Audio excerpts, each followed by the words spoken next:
ஆண்டவர் யாக்கோபின் சந்ததி எப்படி சொல்றாரு பாருங்க, நீ என் பார்வைக்கு அழகானவன்பா அப்படிங்கிறாங்க.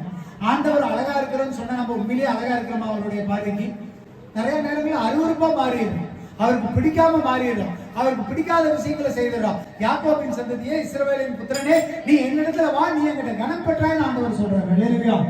ஆனா அநேக நேரங்களில் ஆண்டவர் கொடுக்கிற கணத்தை நம்ம தவற விட்டுறோம். ஆண்டவர் கணம் கொடுக்குற அளவுக்கு நம்ம இருக்கிறோமா? நம்மளால முடியுதா? நம்மளால நிறைய நேரத்துல மனுஷங்கிட்டே கணம் பெற முடியுது. அப்புறம் எப்படி ஆண்டவர்கிட்ட நம்மளால கணம் பெற முடியும்? அப்ப நம்ம கணம் பெறாம போறதுக்கு ஒரு காரியம் தடையா இருக்குது. அப்ப ஆண்டவர் ஒரு மனுஷனை ஆசீர்வதிச்சிட்டாருன்னு சொன்னா ஒரு மனுஷனாலே அவனை தடுத்து நிறுத்தவே முடியாது, ஒரு மனுஷனாலே அவனை சபிக்கவே முடியாது. அப்ப கணம் குறைவதற்கு காரணம் என்னன்னு பார்த்தா, நமக்குள்ள என்ன இல்லை? பரிசுத்தம் இல்லாததுனால நம்மளால கணத்தை பெற முடியறது இல்லை. இந்த கணம் பரிசுத்தவான்கள் எல்லாருக்கும் உண்டாயிருக்குன்னு சொல்லப்படுகிறது. இல்லையா? அப்ப நீங்க உண்மையிலே பரிசுத்தவான்களா இருந்தா ஆண்டவர் கொடுத்த இந்த கணத்தை பெற்றுக்கொள்ள முடியுமா? முடியாதுங்க.